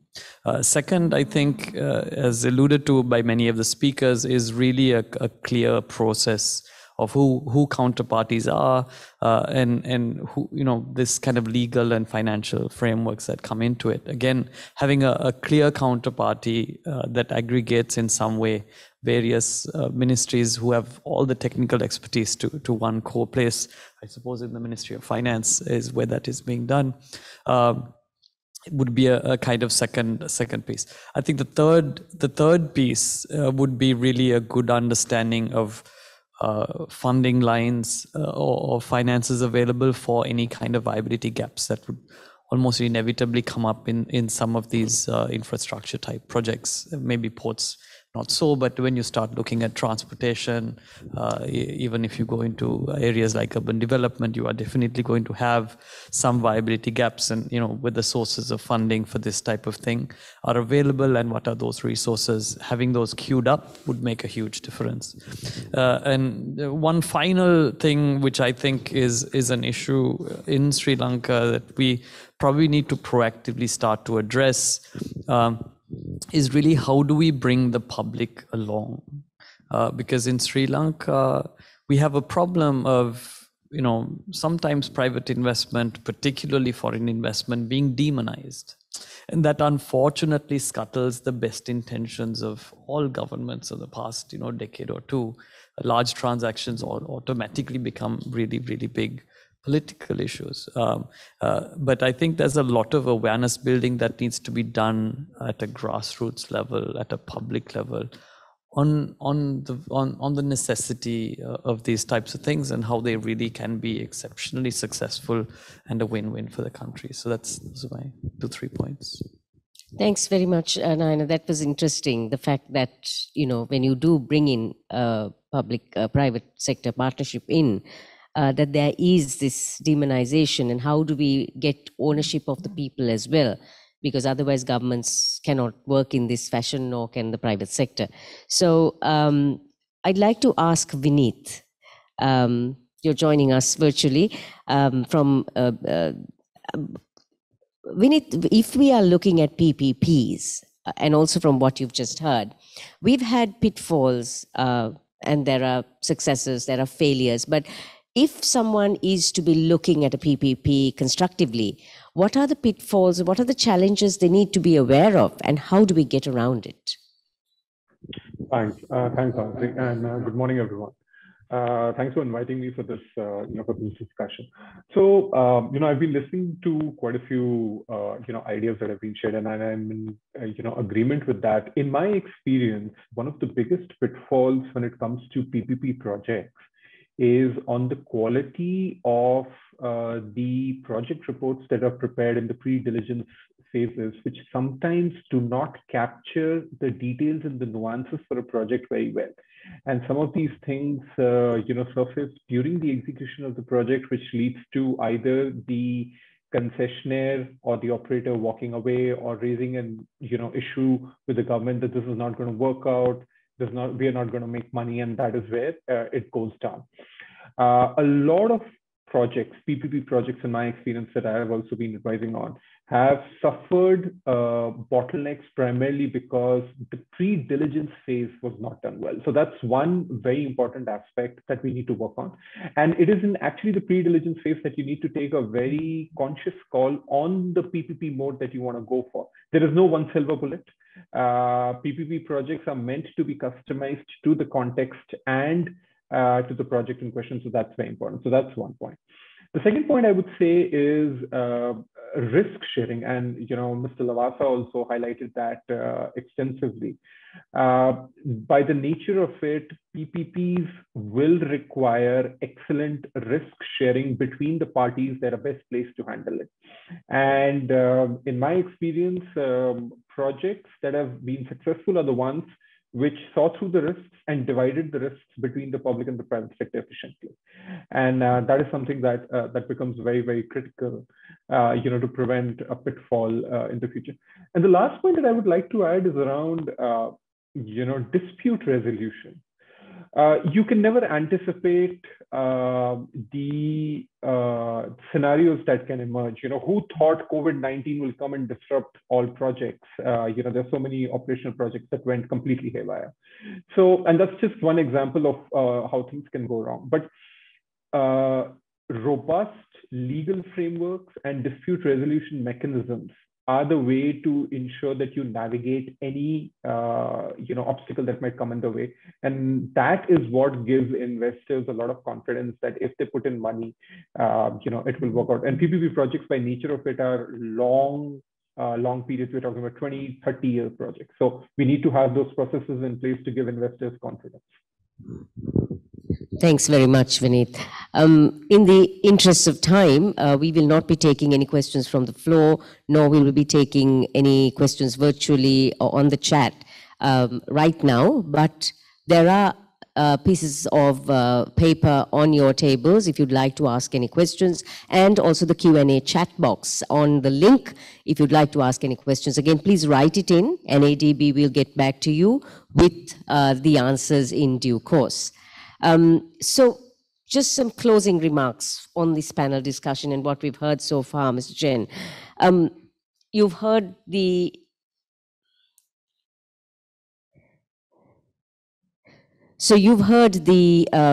various views from our panelists today and our earlier speakers as well. So how can ADB support get support and give support to sovereign as well as non-sovereign partners in a PPP? But there's one other thing I would like to ask you. How much of emphasis does ADB put in to projects when it comes, projects that emphasize the a solution to climate change, for instance, going green or eco-friendly? How much of a role does that play? Okay. Yeah. Okay. Yeah. Thank you. First of all, I like to take this opportunity to extend the appreciations of all the panels, their views and the thoughts, and also through this channel being disseminated to all the audience. So this is very excellent opportunities here. So regarding to the question about how the PPP is related to the climate change. So as the Dr. Jayasana mentioned that renewable energy, climate change nowadays is really important things for the green growth in the future. So PPP as other efforts or project and towards the green and the climate support. So this is very, very important. So I think all the efforts of PPP project, we can build on the climate elements there, green elements there. So this is we need to explore. But I think there are lots of experiences there. So we we can focus on renewable energy sector. We can focus on more climate resilience through the angle of mitigation, adaptation. So lots of opportunities there. Will added many values in terms of that. So this is, I just want to generally touch upon that. But anyway, take this opportunity, I'd like to emphasize another three things, maybe thoughts added here. The first of all, ADB, based on the discussion already there, I think ADB would be able to help further explore the best practices of PPP. So we've been doing so for so many years, but because of like a risk pattern is continue changing, so there will be necessary for us to continue to work on that. Like yesterday, I visited the Colombo port. ADB was the first PPP project there and been replicated within the port. And the knowledge, I think, can be definitely be shared within the country and with the region. So this is the point I want to add. Second point, some colleague also mentioned that the very important is not only PPP project itself, but for the national-wide, how we can help to strengthen the national policy framework, regulatory system, capacity building. So this is really important. So I'd like also take this opportunity to highlight that. Thirdly, maybe more importantly, is PPP campaign, the campaign, I think, how to strengthen the top leaderships to promote the PPP is also very much important. It's not only like project by project, but how we can mobilize the top levels support, national levels campaign. So specifically giving the COVID context. So if investment largely rely on the public investment, that will not be the solutions for the development. So this is how we can support the PPP. Any chance if we can invite the PPP instead of public investment. So this is area I think I'd like to further emphasize PPP campaign, PPP's the leadership. Yeah, so let me stop here. Thank you. Can I just very quickly, before asking Dr. Ppp to give his final word, just ask Visakha, Nayana, and also Mr. Ranavira very quickly to tell me, when you do think about projects, how much of focus is there on projects being green and then moving forward from there? Let me ask Visakha first, coming from the Ministry of Finance. Yeah, I think we are, given the fact that the government policy is to support renewable energy and sustainable development, it is very much part of that entire policy framework, to also raise financing through instruments such as green bonds or blue bonds or sustainability linked bonds or whatever that may be. And of course, there's a deficit of knowledge to some extent.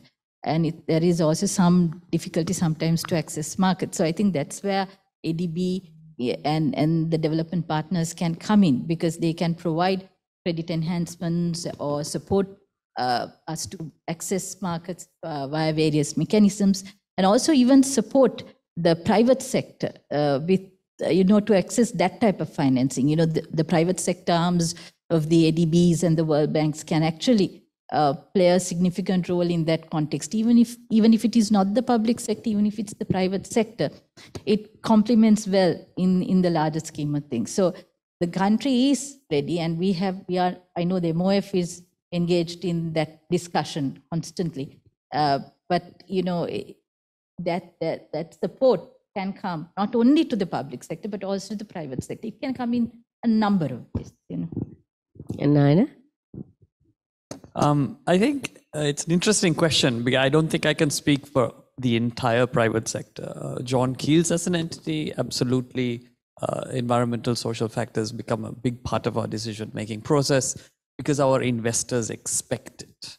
But the broader private sector, I'm not 100% sure, to be honest. And to make it really work, I feel like maybe government needs to lead and say, look, we expect these things. And as Vishaka was saying, if there's supplemental financing and financial incentives to actually make it much more greener, much more environmentally sustainable, you're just going to get more of it. And Mr. Ranavira, when it comes to urban development projects? Yeah, actually the last year we were able to implement nearly around 100 billion project in Sri Lanka without burden to treasury with private sector, because actually now the Dr. Jayasundara says now we are looking some investment in the country. Therefore, then UDA can facilitate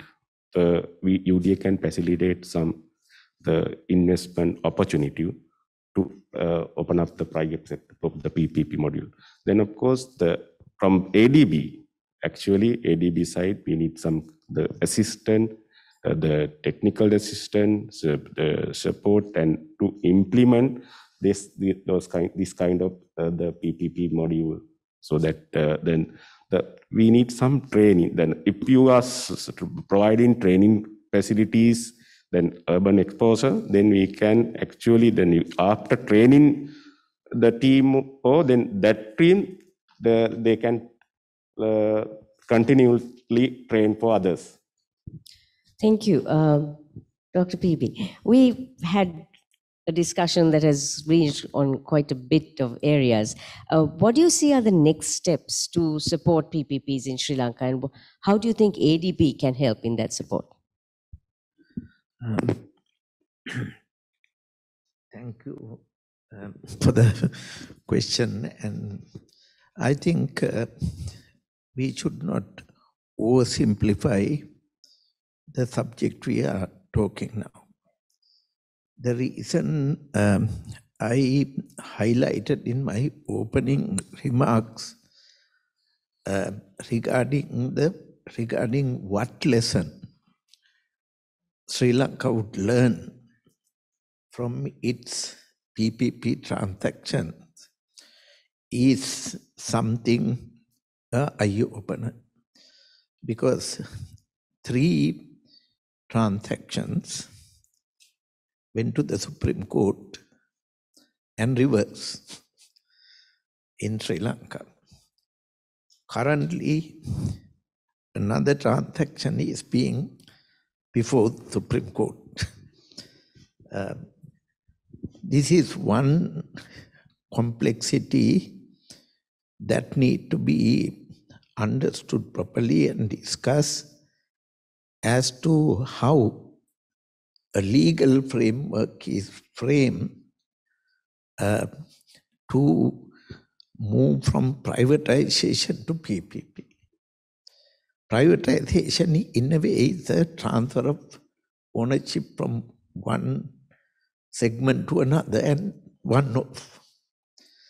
When it comes to PP, it's a risk sharing. What risk we really shares, and whether the society understand, in order to attract private investment, what are the risks government should take, and what are the benefits out of it, and what the involvement of private sector. As he mentioned, how much public is receptive to this whole development strategy is another issue. So people are shy. Private sector does not openly take a collective ownership. Individually, there are success stories. John Keels, Atkins Penn, few success stories. But those success stories are also in areas generally success is guaranteed, like port, telecommunication. But when it comes to some other areas, it's not that easy. So in my view, one is a critical legal reforms, ensuring the enabling environment to undertake this sort of thing. Second thing, in my view, is re-engineering the government for this. Because what we have done over the last 20, 30 years is doing these things within the existing structure. Treasury is the same old treasury. UDA is the same old UDA several years ago created. BOI, same old BOI created.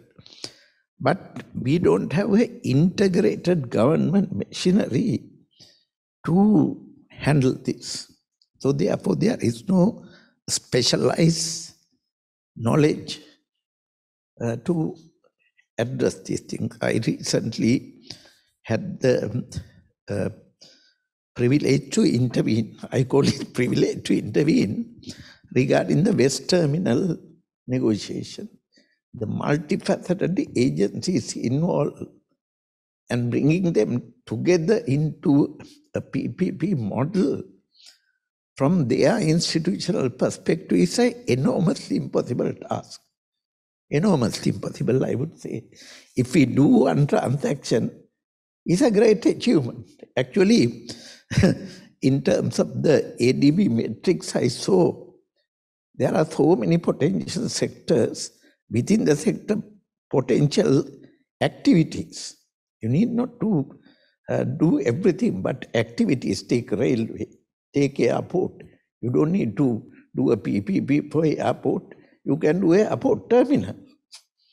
While landlord concept is maintained, but to bring them into a one a platform is a difficult task. The current arrangement of creating this task is to set up a kind of a negotiation team or a procurement team drawn from various places.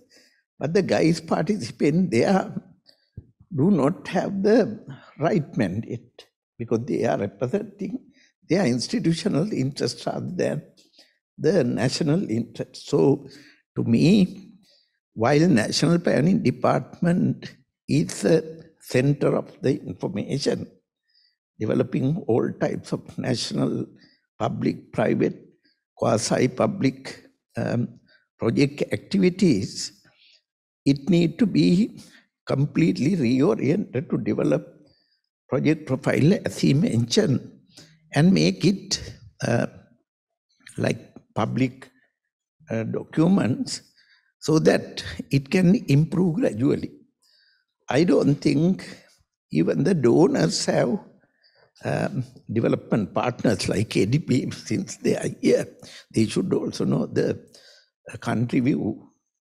They also haven't come up with a collective model because we have so many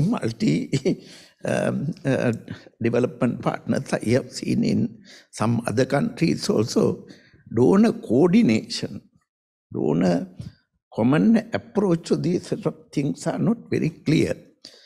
And I would also like to highlight, particularly because ADB or even to that matter World Bank have quite a large number of countries.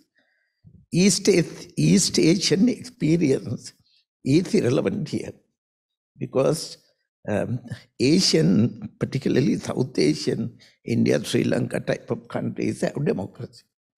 The point he mentioned, how much public know about these things? People don't know. If you have enough exposure on Sri Lankan context, public see these things as things not in their interest. Politicians don't see these things as in the country interest. In fact, this sort of, I don't know, open, at least a closed door dialogue discussion like the metric they show to us must discuss with the, say, cabinet secretaries. Because when I see some of the meetings at, say, secretaries level, we don't have one wavelength, even ideologically. One wavelength, so as a result, it's complex. So my advice is, since now we are entering from lower middle to upper middle income country, considerable critical reforms in legal framework. I'll tell you example, say for example, in terms of power, and this is not easy, I'm not simplifying it also, because legal reform partly involves the constitutional reform. Because in our system, we have a parliament accountability. All these transactions are supposed to go to public accounts committees, so other oversight committees, auditor generals, and all these things. I know personally some of the PPPs cannot take a much aggressive route because private sector is reluctant to get involved with anything with government. Anything with government, because they have to declare their assets and liabilities. Then they have to, they are governed by public property laws and things like that. And I see even the government-owned companies created under the Companies Act do not have the commercial freedom that, say, for example, John Keels has.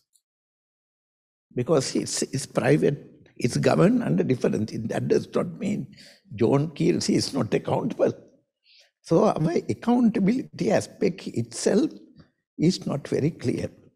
And the last, because there are exhaustive explanations, look at the procurement. Now, our procurement for PPPs is not different from a procurement for some power generating plant or something like that. Same. People don't understand investment proposal come from a very top level investors direct. Sometimes they directly take up with the head of the state or a cabinet minister or a secretary, and then unsolicited proposals are seen as such a destructive initiative. So nobody can say, I want to do a 500 megawatt solar power plant, and if we sit together and evaluate that, it's considered very negative. So it's complex. I humbly want to say it's very complex. So finance ministry need to be restructured, because even the finance ministry, since I have much exposure there, we are approaching these transactions from the traditional department, somebody from external resources, somebody from public enterprise, somebody from national planning, and we sit together using our natural knowledge, I must say, UDA or whatever, natural knowledge and do it, but not as an organization as a whole. Say, for example, Board of Investment is created for complete private investment. How much private the investment? Take UDA, take Tourism Development Authority, because we love government. The idea is government is an enabler. If we are moving in this direction of PPPs and the scale of investment, we can't approach them in a manner we approach SME sector development. Yeah, it's probably easier. So Sri Lanka is also unfortunately influenced by SME mentality. You need big drivers to get SMEs up also. You know, so this is how I see it. So therefore, in procurement, in legal framework, in institution, say for example, if you want to go for a PPP, where do you go in the treasury? Treasury is just a generic institution. Where do you go? If you want to do a climate resilient green economy initiative, where do you go?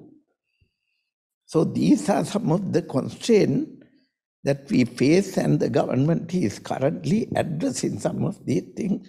But I think a much more new initiatives need to be taken, because we have taken some of these things. Say, for example, I remember with the ADB assistant, the government set up a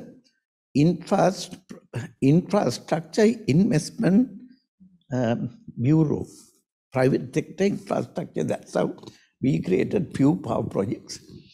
We set up PERC, public enterprise reform, because the purpose is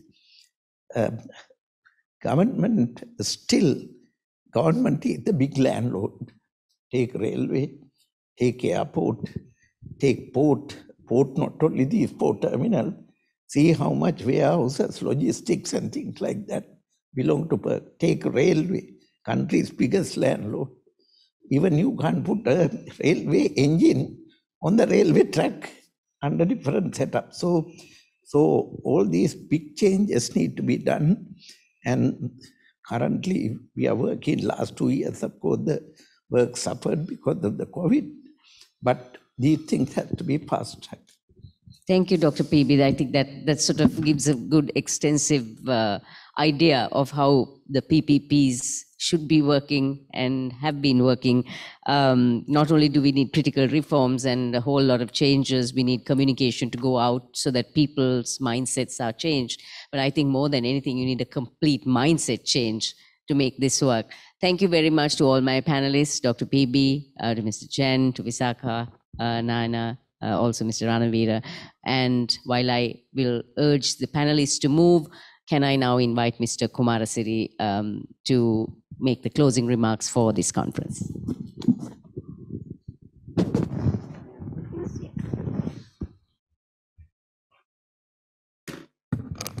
Thank you very much for inviting me for the closing remarks. I think we had good day today in the morning, and especially very senior government servant, Dr. Jayasundara, Secretary to the President here, and he has given his opening remarks, and also at last his closing remarks of the panel, given us a lot of thought, and we have to refocus, and we have to look at in new direction, way forward for country development with the support of all the donor agencies as well as the government investment.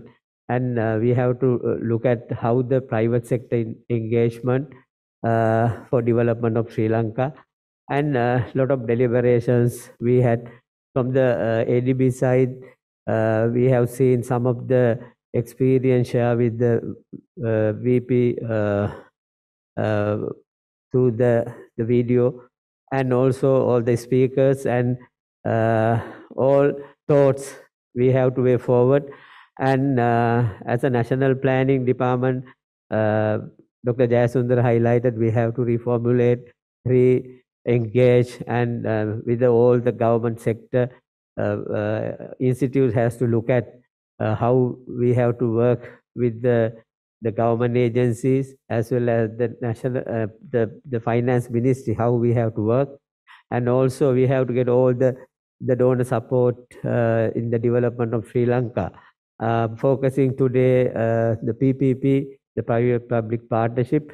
I think today we have opened the discussion. Of course, not it's almost last 20-30 years we discussed, but today with the support of ADB, we have looked at and sharing experience, knowledge, and thought for the future direction of country development with the support of the private-public partnership. I think we have taken more than 1.5 hours. Therefore, I'm thanking everyone who joined virtually as well as physically here. And especially, I have to thank Dr. Jayasundara, who with us from the morning to up to now, and also the Vice President of the ADB, and organizing this event, ADB Country Director and his team, and all the government agencies, those who are here. And thank you very much.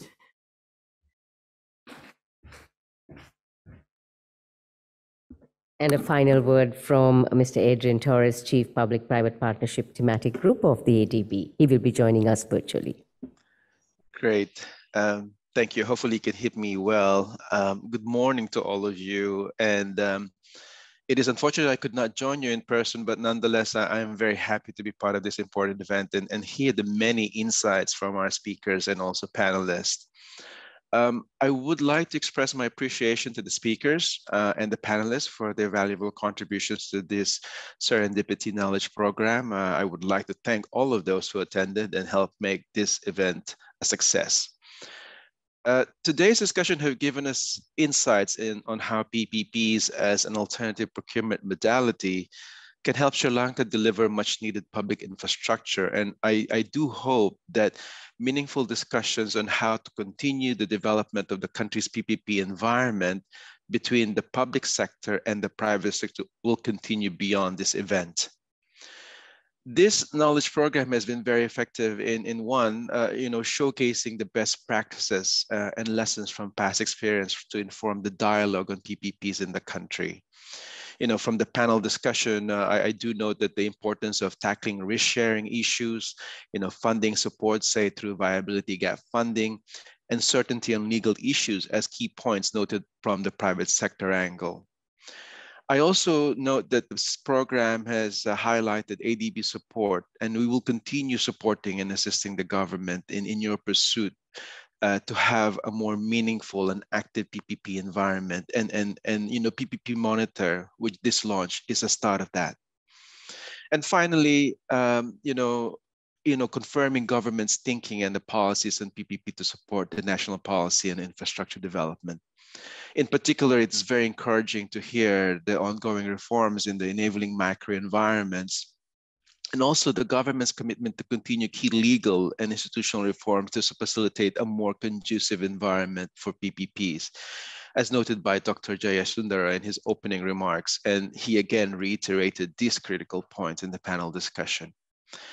I am certain that the takeaways from this knowledge program will further deepen our thinking and stimulate further policy dialogue among stakeholders and help implement the private sector focus area of the ADB's upcoming country partnership strategy for Sri Lanka. I encourage the participants here in this morning to revisit and continue the dialogue tackling the key issues and ideas delivered in this knowledge program. Special thanks to our colleagues from ADB Sri Lanka's resident mission for these contributions and running for a very successful and smooth event. So with that, I wish you a safe and wonderful day. Thank you very much. Thank you to Adrian. Ladies and gentlemen, it's been a long but fulfilling morning. So may I invite you to refreshments just served in the lobby outside. And thank you very much for joining us. For those who are joining us virtually, unfortunately, I can't offer you refreshments, but thank you for being with us today. I hope there are lots of takeaways that we can work on as we move forward. Thank you.